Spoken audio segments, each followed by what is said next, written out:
প্রিয় দর্শক বন্ধুরা, এই মুহূর্তের জন্য আপার প্রাইমারি থেকে অত্যন্ত বড় খবর। মহামান্য কলকাতা হাইকোর্টের সাইটে ম্যাট কেসকে কেন্দ্র করে চাঞ্চল্যকর আপডেট। বন্ধুরা, অত্যন্ত বড় খবর থাকছে কোর্টের সাইটে, আমরা কিন্তু নজর রাখছি, তুলে ধরছি সরাসরি একটি ইম্পর্টেন্ট এই আপডেটটি।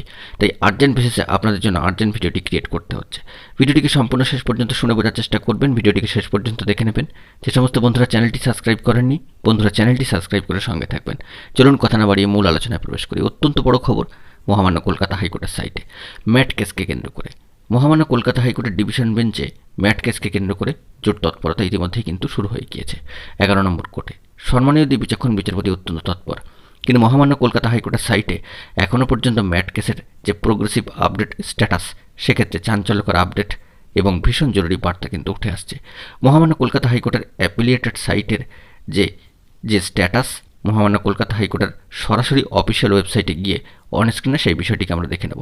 দেখুন, সরাসরি দেখতে পাচ্ছেন যে সময় ভিডিওটি ক্রিয়েট হচ্ছে সেই সময় অবশ্যই নেক্সট হিয়ারিং ডেটের ক্ষেত্রে দেখাচ্ছে 17 এপ্রিল 2024, অর্থাৎ বিগত মাসের যে পেন্ডিং হিয়ারিং ডেট, যা হলিডের কারণে কিন্তু স্টপ হয়ে গিয়েছিল, সেটি অ্যাপ্লিকেশন স্টেজ গ্রুপ 2তে, কিন্তু বর্তমানে 21 তারিখ অর্থাৎ 21শে মে মামলা ফিক্সড দুপুর 2টায় সেটি কিন্তু রয়েছে।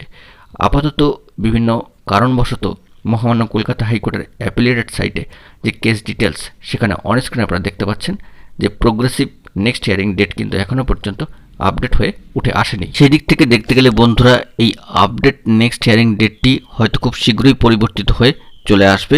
সেই দিকে আমরা কোর্টের সাইটে অ্যাপিলিয়েটেড সাইটে কিন্তু নজর রাখছি। তবে কার্যত একটি বিষয় বলবার, যে মহামান্য কলকাতা হাইকোর্টে যে গুরুত্বপূর্ণ সম্মানীয় ডিভিশন বেঞ্চ, তার তরফ থেকে কিন্তু জরুরি পদক্ষেপ গ্রহণ করা হচ্ছে ম্যাট কেস ফিক্সড সংক্রান্ত বিষয়, এবং এই বিষয়ে কিন্তু জোর তৎপরতা ইতিমধ্যে শুরু হয়ে গিয়েছে, কারণ ম্যাট কেসের মুক্তি অত্যন্ত প্রয়োজন। এই এপ্রিল মাসের খরা কাটিয়ে এবারে মে মাসে এসে গিয়ে এই মামলাটি কতটা গতি পায় এখন সেটাই দেখা দরকার।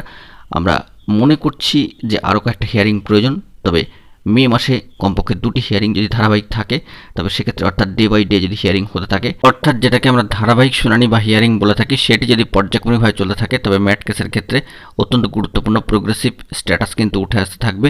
আমরা চাইছি, আপাতত একটা সম্ভাবনার মধ্যে রাখছি যে এই মে মাস জুড়ে ম্যাট কেসের ধারাবাহিক 2টি হিয়ারিং থাকুক, তবে কিন্তু জুন মাসে গিয়ে সেক্ষেত্রে আরও প্রোগ্রেসিভ ফলাফল উঠে আসার সম্ভাবনা জায়গা তৈরি হবে। তবে সবটাই মহামান্য কলকাতা হাইকোর্টের অবজারভেশনের বিষয়টি রয়েছে। আপাতত কোর্টের সাইট থেকে যে বিষয়টি উঠে আসছে চাঞ্চল্যকরভাবে, যে নেক্সট হিয়ারিং ডেট এখনও পর্যন্ত 17 এপ্রিল 2024 রয়েছে। পরবর্তী ক্ষেত্রে কি আপডেট তথ্য বেরিয়ে আসে, সেই দিকে আমরা নজরদারি রাখছি। গুরুত্বপূর্ণ তথ্য পেলে আপনাদের মাঝখানে প্রোভাইড করব। বন্ধুরা, এখন এই পর্যন্তই। গুরুত্বপূর্ণ আপডেটগুলি পাওয়ার জন্য চ্যানেলটিকে সাবস্ক্রাইব করে নিয়ে সঙ্গে থাকুন। ধন্যবাদ।